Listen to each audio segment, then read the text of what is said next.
Ocean کسی اور سیارے پر موجود نہیں، زمین ہیبیٹیبل زون میں موجود، زمین کو بچانے کے لیے جوپیٹر ایک اسٹریٹجک لوکیشن کے اوپر موجود، گریوٹی اتنی کہ جتنی چاہیے ہے۔ آپ خود سوچئے کہ یہ تمام کی تمام چیزیں کیا اس بات کی جانب نشاندہی نہیں کر رہی کہ اگرچہ کہ ان چیزوں کو پیدا کرنے والا ہمارے سامنے موجود نہیں ہے، لیکن ان چیزوں کی پروگرامنگ اس نے ایسے کر دی ہے، اتنے مربوط نظام میں ان چیزوں کو اس ذات نے جکڑ دیا ہے کہ وہ تمام کی تمام چیزیں حیات کو سسٹین کرنے کے لیے، زندگی کی بقا کے لیے کام کر رہی ہیں۔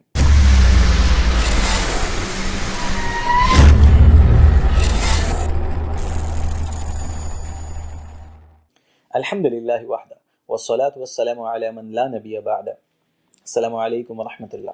آج ہم سب سے پہلے سورج کی بات کریں گے۔ سورج تقریباً 4.5 ارب سال پہلے 4.5 بلین ایئرز پہلے وجود میں آیا، اور اس کے وجود میں آنے کے ساتھ ہی اس نظام شمسی کے سیارے بھی وجود میں آ گئے۔ ان سیاروں میں سے ایک سیارہ زمین ہے جسے ہم ارتھ کہتے ہیں۔ کیا آپ جانتے ہیں کہ زمین سورج سے تقریباً 150 ملین کلومیٹرز دور ہے، 150 ملین کلومیٹرز، اور یہ ایک ہیبیٹیبل زون میں ہے۔ ہیبیٹیبل زون وہ زون ہوتا ہے کہ جس میں ایک سیارہ اپنے ستارے سے اتنے فاصلے پر ہوتا ہے کہ وہاں پر اگر پانی ہو تو وہ پانی لیکوڈ فارم میں ہو سکتا ہے۔ زمین جب سورج کے گرد چکر لگاتی ہے تو اس وقت وہ کچھ ملین کلومیٹر سورج کے قریب ہو جاتی ہے، اور کچھ مقامات پر وہ کچھ ملین کلومیٹر سورج سے دور ہو جاتی ہے، لیکن اس کے باوجود وہ رہتی ہیبیٹیبل زون میں ہی ہے۔ تو اب سوال یہ پیدا ہوتا ہے کہ کیا زمین کا سورج سے 150 ملین کلومیٹر دور ہیبیٹیبل زون کے اندر ہونا بھی ایک اتفاق ہے؟ زمین سے پہلے ایک سیارہ موجود ہے جسے ہم وینس کہتے ہیں، جو تقریباً 107.5 ملین کلومیٹرز سورج سے دور ہے، اور اس کا جو ٹیمپریچر ہے وہ 450 ڈگریز سیلسیس ہے کہ پانی وہاں پر لیکوڈ فارم میں نہیں ہو سکتا، اگر ہوگا بھی تو بخارات کی فارم میں ہوگا، لہٰذا حیات وہاں پہ ممکن نہیں ہو سکتی۔ تو ایسا کیوں نہ ہوا کہ زمین بھی سورج کے اتنے قریب ہوتی کہ وہ ہیبیٹیبل زون میں نہ ہوتی، یا زمین سورج سے اتنی دور ہوتی کہ وہ ہیبیٹیبل زون میں نہ ہوتی، جیسے کہ سورج سے جو مارس کا فاصلہ ہے، جو وہ سیارہ جو کہ ہمارے سیارے کے بعد ہے، وہ تقریباً 230 ملین کلومیٹر ہے، اور اس کا ٹیمپریچر -60 ڈگری سیلسیس ہے۔ تو ایسا کیوں نہ ہوا کہ ہماری زمین اس ہیبیٹیبل زون سے نکل کر سورج سے مزید دور ہوتی؟ اگر آپ اسے بھی اتفاق قرار دیتے ہیں تو چلیے ہم آپ کو زمین کے متعلق ایک اور بات بتاتے ہیں۔ ہماری اس زمین کا جو حجم ہے وہ ایگزیکٹلی اتنا ہے کہ جتنا ریکوائرڈ تھا۔ ہماری اس زمین پر force of gravity 9.8 matters per second square ہے۔ ایسا کیوں نہ ہوا کہ force of gravity 9.8 matters per second square سے زیادہ ہوتی، یا 9.8 میٹرز پر سیکنڈ اسکوائر سے کم ہوتی؟ ایگزیکٹلی اتنی کیوں ہے کہ جتنی انسان کو اور جتنی مخلوقات کو اس دنیا میں رہنے کے لیے ضروری ہے۔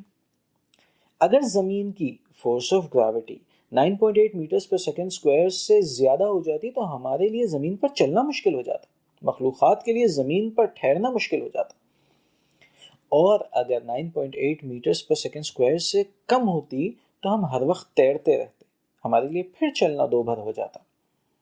تو یہ کیا وجہ ہے کہ فورس آف گریوٹی بھی ایگزیکٹلی اتنی ہے کہ جتنی ریکوائرڈ تھی؟ سائنسدان ہمیں بتاتے ہیں کہ اگر فورس آف گریوٹی 5% زیادہ ہو جاتی تو ایسی صورت میں ہماری اس دنیا کے جو کلائمیٹک کنڈیشنز ہیں وہ بہت ہی ہارش ہو جاتی، کلائمیٹک کنڈیشنز چینج ہو جاتی ہیں، اور اس بنا پر بھی ہمارے لیے اس دنیا میں رہنا مشکل ہو جاتا۔ تو آپ سوچئے کہ کیا یہ بھی اتفاق ہے؟ آپ اسے بھی اتفاق کا نام دیں گے؟ چلیے اگر آپ اسے بھی اتفاق کہتے ہیں تو ہم ایک اور بات آپ کے سامنے رکھتے ہیں۔ آپ جانتے ہیں کہ ہمارے نظام شمسی کے اندر ایک سیارہ ہے جسے ہم جوپیٹر کہتے ہیں، یہ ایک بہت میسو سیارہ ہے. یہ سیارہ بہت بڑا سیارہ ہے اور یہ ایک خاص اسٹریٹجک لوکیشن کے اوپر موجود ہے. ہمارے نظام شمسی کے اندر خصوصیت کے ساتھ ہماری اس زمین کے لیے یہ ایک پروٹیکشن کا کام کرتا ہے کہ جب بھی کوئی کومیٹ یا کوئی ایسٹرائڈ ہمارے آربٹ کے اندر داخل ہونے کی کوشش کرتا ہے تو یہ اسے ڈیفلیکٹ کر کے باہر نکال دیتا ہے. یہی وجہ ہے کہ اسے vacuum cleaner of the solar system کا نک نیم دیا گیا ہے. کیا آپ جوپیٹر کی اسٹریٹجک لوکیشن کو بھی محض ایک اتفاق قرار دیں گے؟ کیا آپ حیات کو اس دنیا میں محفوظ رہنے کے لیے جو ایک نظام قائم کیا گیا ہے اسے بھی اتفاق قرار دیں گے؟ اگر آپ کی نگاہوں میں یہ بھی اتفاق ہے تو چلیے ہم ایک اور بات آپ کے سامنے رکھتے ہیں. کیا آپ جانتے ہیں کہ نون یونیورس کے اندر صرف ہماری زمین ہے کہ جس پر اوشن موجود ہے، جس پر سمندر موجود ہے، جس پر پانی لیکوڈ فارم میں اتنی کثیر تعداد میں موجود ہے، اتنے کثیر اماؤنٹ میں موجود ہے کہ یہاں پر حیات قائم رہ سکتی ہے؟ زمین کے علاوہ کوئی اور ایسا سیارہ نہیں. یہاں پر میں یہ بات بیان کرنا ضروری سمجھتا ہوں کہ ہماری یہ زمین جیسے ہیبیٹیبل زون میں ہے، ایسے ہی کچھ ایسے مزید سیارے دریافت ہوئے ہیں جو ہیبیٹیبل زون میں ہیں، جیسے کہ کیپلر 186F جو کہ ہماری زمین سے تقریباً 490 نوری سال دور ہے، 490 لائٹ ایئرز دور ہے. لائٹ ایئر سے مراد یہ ہے کہ اگر ہم سپیڈ آف لائٹ سے ٹریول کریں، یعنی کہ 3 × 10⁸ میٹر پر سیکنڈ سے ٹریول کریں اور 490 سال تک ٹریول کرتے رہیں تو پھر ہم کہیں جا کر کیپلر 186F پر پہنچیں گے. اتنی دور ہے یہ سیارہ، لیکن یہ سیارہ بھی ہیبیٹیبل زون میں ہونے کے باوجود بھی پانی نہیں رکھتا.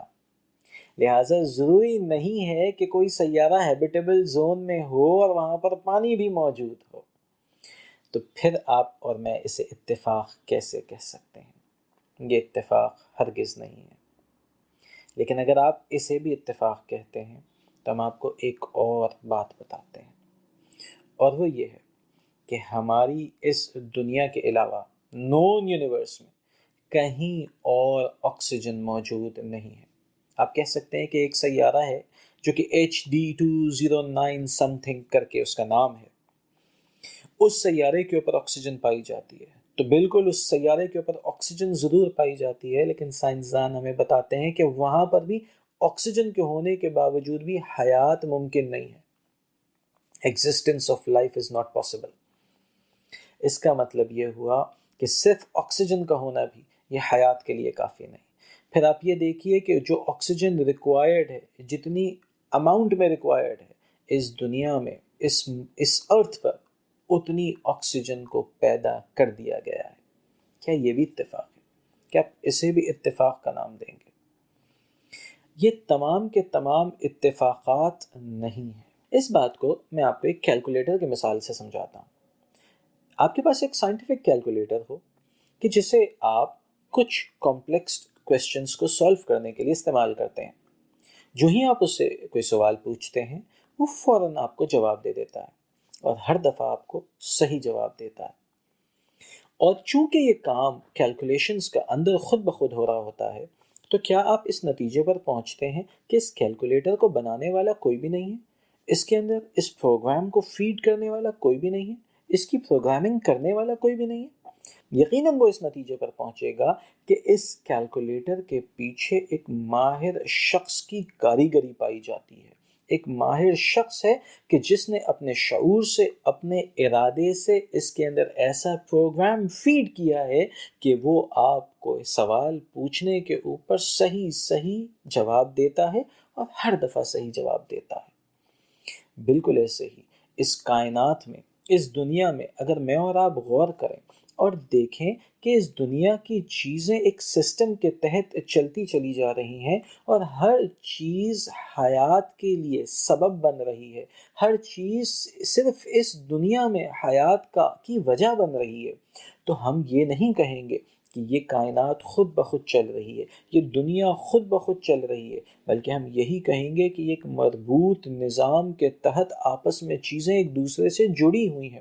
آکسیجن دوسرے سیاروں پہ بھی موجود، لیکن اس کے باوجود حیات وہاں پہ نہیں.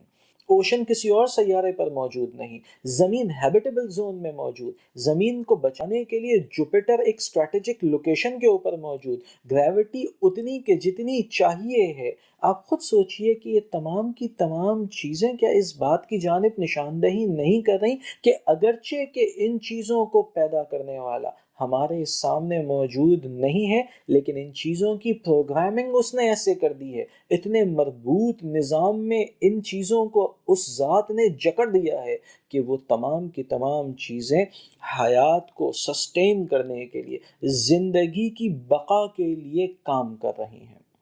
یہ اتفاقات نہیں ہیں، یہ اتفاقات کی دنیا نہیں ہے، یہ میرے اور آپ کے خدا کی دنیا ہے. لہٰذا سوچئے گا ضرور. السلام علیکم ورحمۃ اللہ وبرکاتہ.